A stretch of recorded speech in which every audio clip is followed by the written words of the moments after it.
All right. So once again, this is Jon Bey. I am the CEO of Standard Uranium. Today we're going to be talking about our company. I'm going to be making some forward-looking statements. So you'll see this next slide here. This is a legal disclaimer letting you know that we will be making some forward-looking statements. So here we go. So Standard Uranium. We are a pure uranium exploration company focused in Saskatchewan. The map you're seeing right now is the Athabasca Basin, and those are all our projects. In the bottom left corner, you're going to see the Davidson River project. That is, I'm going to be talking a lot about that today. That is our flagship. Around the outside of the basin, you'll see our other 9 projects. And we'll be getting into what makes so special and why we have those projects in our portfolio. So once again, we are pure uranium exploration and project development in the Athabasca Basin. So here's a company snapshot. Around the Athabasca Basin map, you can see our projects, but I also want to talk about our project generator business.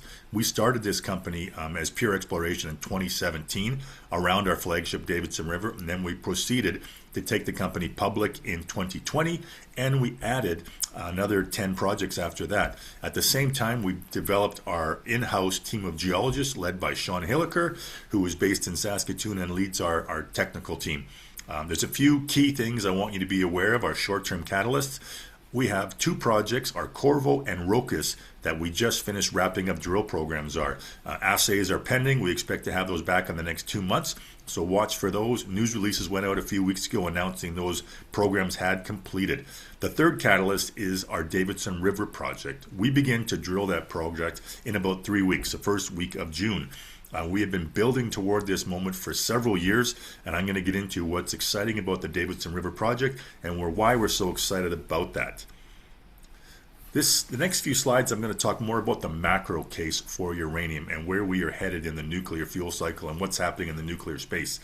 The supply and demand is the really big picture here. We have never seen more demand for nuclear globally than we're seeing right now. We're seeing 440 large nuclear reactors operationally globally right now, and those numbers are growing rapidly. We've got 70 of those under construction, and we're seeing nations like China move forward to build 10 new large reactors every year for the next 15 years.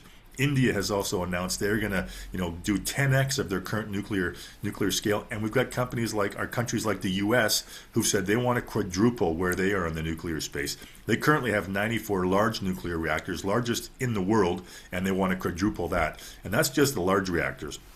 We're also seeing the demand come from small modular reactors and micro reactors. You're seeing things happen around the world that is causing this demand. We're seeing the AI demand.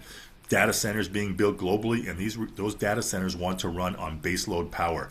That is nuclear or maybe gas or hydro, but primarily these new tech companies are signing deals with nuclear companies, and they want to have nuclear reactors run those data centers or have small reactors. And it's very important because there has to be uranium to fit that demand. The next slide I'm going to show you is going to talk about that. So here is a chart from the World Nuclear Association pointing out, where supply and demand is right now in 2025, 2026, and where it's headed over the next 25 years. You can see when we get to about the year 2030, that demand continues to grow exponentially, but the supply starts to drop off. Those mines that are currently in production start to decrease or shut down, and over the next 20 years, there's not enough new mines coming online to meet the current demand, let alone the demand going forward into 2040, 2050. So what we're going to see is a massive gap in the amount of uranium that is needed. And how are we going to get that? There need to be more mines brought online, more discoveries made, and that's where a company like Standard Uranium fits in. We are on the very front end of the nuclear fuel cycle. Our job is the treasure hunters. We need to go out and make those discoveries. We need to have capital to do that, and we've got a portfolio of great projects for that very same reason. So I want to talk to you about our team here. Myself, I'm the chairman, the CEO. I started this company in 2017, and I started to build from there. The first few gentlemen I brought on were Neil McCallum, who you can see on our far right, one of our technical advisors. Neil's a geologist. He works extensively, primarily in uranium and lithium. We also have, Mike Young in the bottom right there, who is a PGO, specializes in uranium as well. He was 8 years the CEO of Vimy Resources in Australia before joining our board a few years back. Doug Engdahl, also a PGO based in Saskatchewan. He runs a exploration company called Axiom with a few hundred geologists globally. And of course, Sean Hillacre, just to my right in this map. Sean is our head of our exploration team. Sean joined us in 2020 I actually brought him over from NexGen Energy, where he spent 7 years working with them right out of university up until he wrote his master's degree on the Arrow deposit. So our flagship project, Davidson River, sits directly across the street, 20 kilometers to the west from NexGen's Arrow Rook 1 project. So having Sean join our team really makes a huge difference because he knows the rocks in that region more than anybody in the world. So it's great to have Sean lead our technical team. In the bottom left, you have Blair Jordan and Ken Judge, more on the capital market side, both lawyers, and Blair's also a previous banker, and Vivian. She is our CFO who joined us just over a year ago. All right, I mentioned the essentials for success in uranium exploration. I'm going to get into this as I talk about our project generator business as well. In 2023, the capital markets had a real good push on the uranium side when a company called Sprott came into the market. What they wanted to do was sort of suck up all the excess uranium in the spot market to cause the spot price to move, and they were very successful. They came in, created that fund, started buying uranium off the spot market, and the spot price moved from $50 to over $110 in a very short period of less than a year. That caused a few things to happen, and one of those being a mad rush into the Athabasca Basin by new companies that wanted to be uranium companies. And we had a big opportunity in front of us. We had a portfolio of 12 projects at that time, and we were funding our Davidson River project, but some of our other projects weren't getting funded at all because we didn't want to dilute our shareholders. We had other things to chase. But this opened up a new opportunity, the project generator business.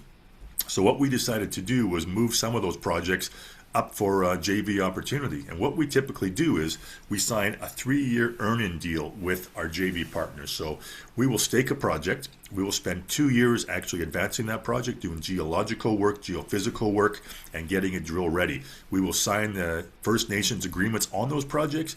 We will line up all the vendors, the drillers, the helicopters, the camps. We'll actually get all the drill permits in place, and then we'll open that project up for a new company to join us. In 2023, we signed 3 projects rapidly in the first 3 months, and we had 3 companies drilling within that year, which is a remarkable achievement by our company. It also allowed us to move projects forward, bring cash flow in, pay our vendors, the First Nations, we got royalties, the vendors all got work, and we were able to fast track several of our projects forward in that last 2 years. One thing that I will say, by doing that, it also allowed us to keep all that data in-house, and our geologists work all year round. So a typical 3-year earn-in deal for us, we just signed 2 in 2025. I'll give you a great example. This 3-year earn-in, those companies pay us cash and shares, and they pay for all the exploration work, and they pay us to operate those projects for 3 years. If they complete all 3 years, they get to keep 75% of the project, and we get 25%. And we keep a 2.5% NSR. So that's wonderful. It's a great opportunity for those companies to get into the Athabasca Basin when they probably wouldn't have been able to get a project or get projects advanced. And for us, we're able to move those projects forward on other people's money. So it's a great working relationship. And I will say that if a company is unable to complete all 3 years, we get 100% of that project back. And that's just happened with our Sundog project recently. And we can talk more about that towards the end of the presentation. Now, I really want to draw your attention to the southwest corner of the Athabasca Basin. We call this the SWAB area, the Southwest Athabasca Basin. You can see our project there, the Davidson River project. It is a massive land package, 31,000 hectares, and we are a 15 million market cap company surrounded by billion-dollar companies. If you look on this map, you can see some very interesting companies all around us.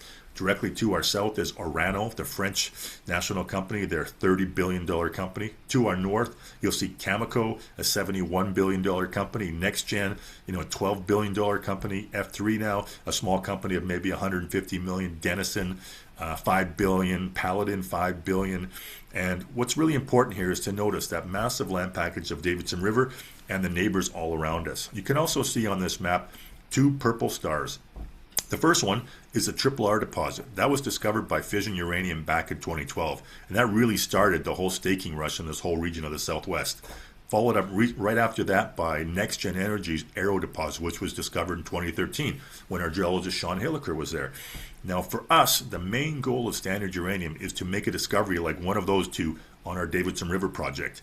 And you can see on this map all those dark gray squiggly lines. Those are called conductors. They are basically rock packages of graphitic rocks, so full of graphite. And why that's important is if you're going to make a uranium discovery in this part of the world, it's going to be along one of those conductive trends. You can see those discoveries of Triple R, Arrow, PCE, and Spitfire. They all sit along that one Patterson Lake conductor.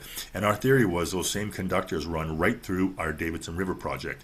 So how does that impact what we're doing today at Davidson River? A few things. When we first started exploring Davidson River, we wanted to first of all identify, are we just an area play or do we have those same rock, the geology, on our project? And we did that first of all by doing 2 geophysical surveys to see if we had those same conductive rocks. And lo and behold, we sure did. 71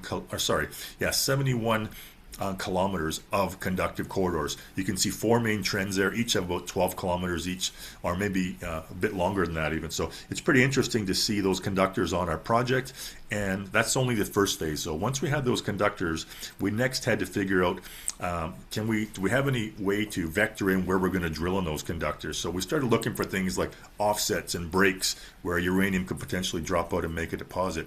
When you see these conductors, you think of them like a fluid highway. So the uranium as a fluid will come up and it'll find a rock that it can transport itself through, typically graphite. So it'll run along those fluid highways, and where there's a break, a fault or something, the fluid will drop out and create a deposit. So we had the conductors, we had some opens and breaks because we started to drill in 2020. Sean Hillacre led the exploration, and we came back with some very nice drill results, but we didn't make a major discovery. So our market cap still stayed quite low in that 15 to 10 million range. So the one thing that we did not have that was instrumental in finding both the Arrow deposit and Triple R was proper gravity. So from 2022 up until now, we've been searching for a way to find that gravity. We tried before, we couldn't get good results, and now what we're finding, we had a company from Australia approach us in 2025, a company called Fleet Space. They said, we think we have a solution to your problem. We're going to give you the opportunity to run a multi-physics program.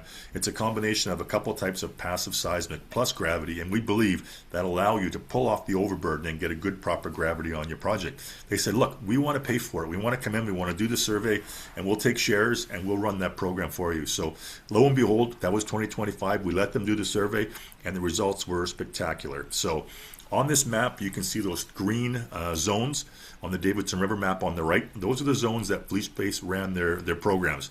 And those programs came back and gave us proper gravity. So now we have the proper gravity that we were missing from the beginning.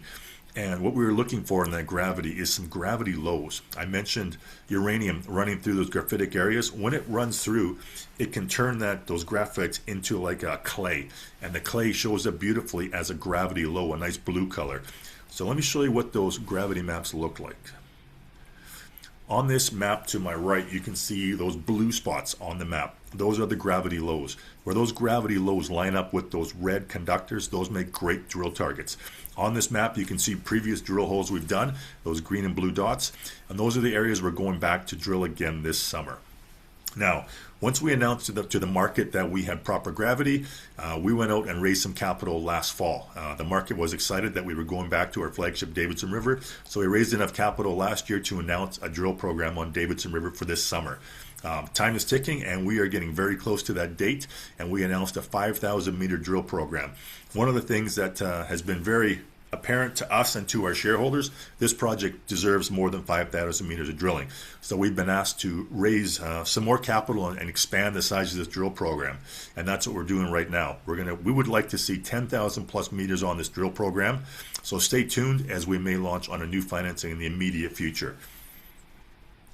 I mentioned also we have multiple projects in our portfolio that are up for JV, and one of them came back to us very recently. That is our Sundog project. The Sundog project was the very first project we put into a JV opportunity, and we did a deal with a company called Arrow Energy.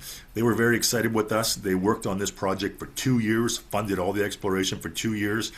And recently they went in a different direction and headed down to the US. We've got 100% of this project back into our portfolio, and we are under discussions right now with a few other companies to put this into a new JV.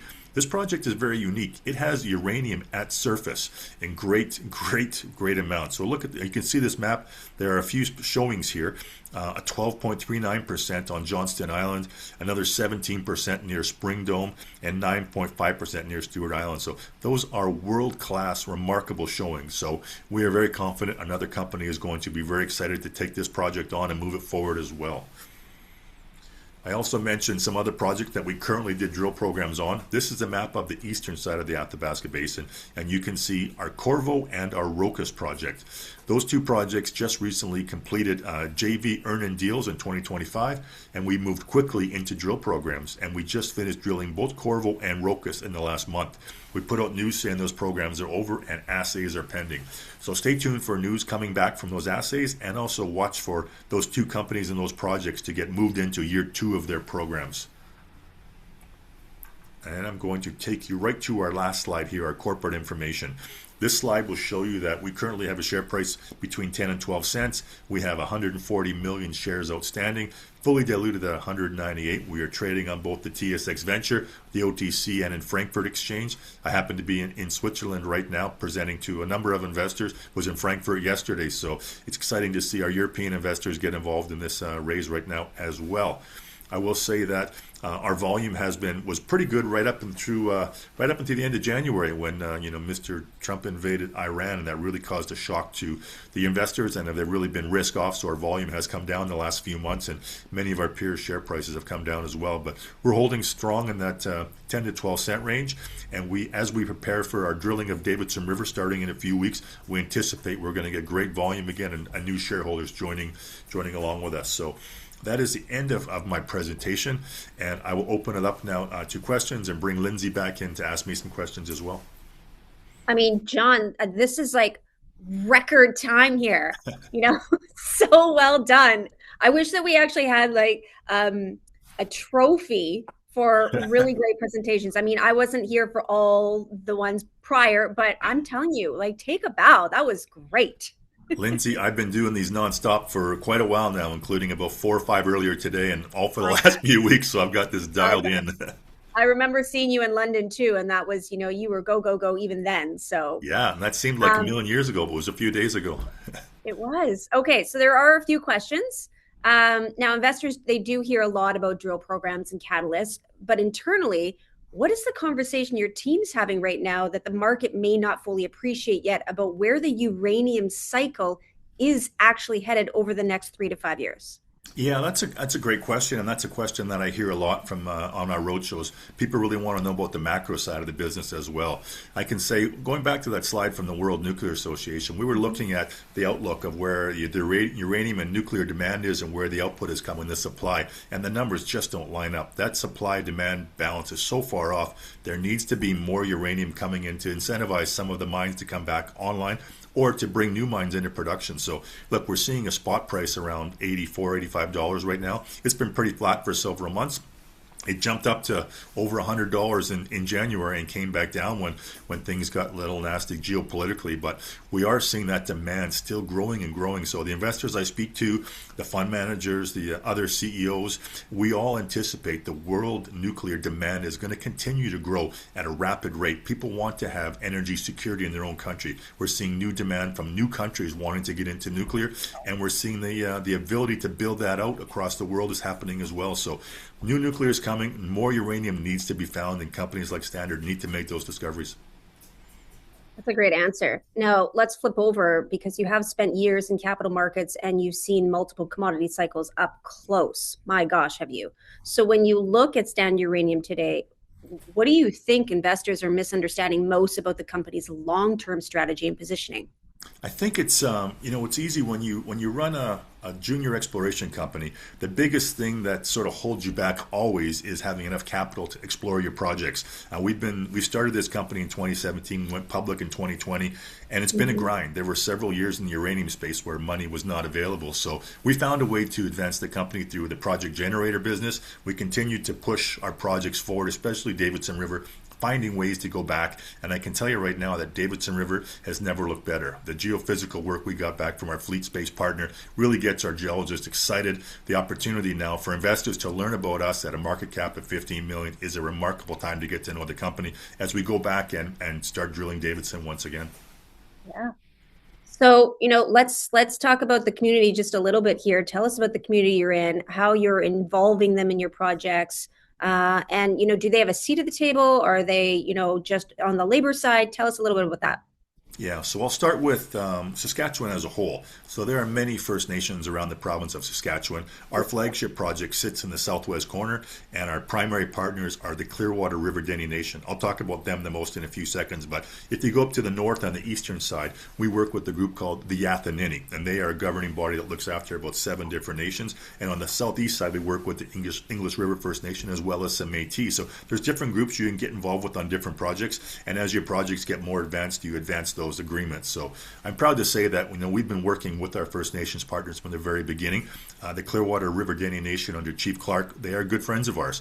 We've been working closely with them hand in hand for several years now, and they are more excited than ever to have us back at Davidson River this summer. They're great partners. They love working with us. If you ever get a chance to speak to them, we'll speak glowingly about Standard Uranium and the fact that we've managed to sign First Nations agreements on every single one of our projects in our portfolio, which is remarkable, and I'm pretty proud of our team for accomplishing that.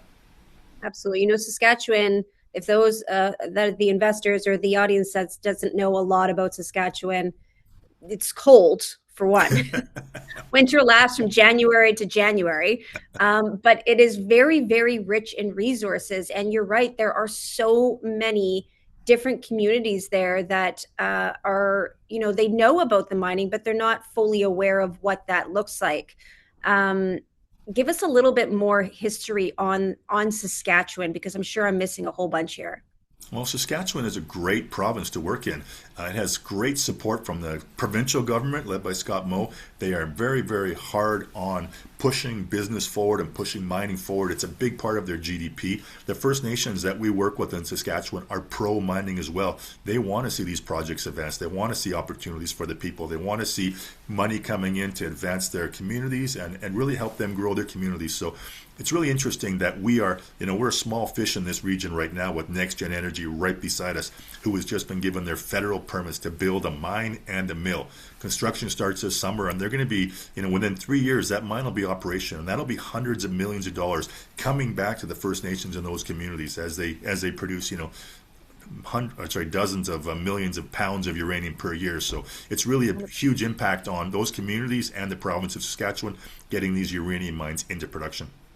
My gosh. Okay, well, we're going to wrap this up. And Jon, we know that in this market, investors are becoming far more selective with where they allocate their capital. So when you look at Standard Uranium over the next 12 to, 24 months, what do you believe has the potential to become the true re-rating moment for the company? I would say the opportunity right now is what's about to begin in the next few weeks. Our Davidson River project has that game-changing ability. It has the ability to make a high-grade basement-hosted discovery. And what we're trying to do is do exactly what NexGen and what Fission did across the street from us, a few kilometers away. And that is make that high-grade discovery and then build it out to a resource or to a PEA level. We're not going to mine it, Lindsay. We are going to explore, make a discovery, take it to that stage, and sell it off to an investor. And we know high-grade discoveries in this region typically come with a re-rating of 10x to 20x within a very short period. So that's the goal for us and for our investors. Go explore Davidson River, make a discovery, and put this project up for sale in a few years. Perfect. Okay, I know that it is on the screen, but for those that maybe are not looking at the screen, they're only listening to the audio, where can we find you? What's your website? Where are you trading? Great. So we are trading on the TSX Venture. Our symbol is STND. You can find us on our website at www.standarduranium.ca. We also have lots of social media. Sean and I are going to our project site in the next few weeks. We're going to be filming all kinds of video content from the drill programs. We'll be sharing that on Twitter, on LinkedIn. Look for Standard Uranium on those sites and follow along. Perfect. Thank you so much, Jon. It's always a pleasure to sit and chat with you, and I definitely look forward to many more conversations to come. Thank you, Lindsay. We'll talk again soon. Take care. Okay. Bye.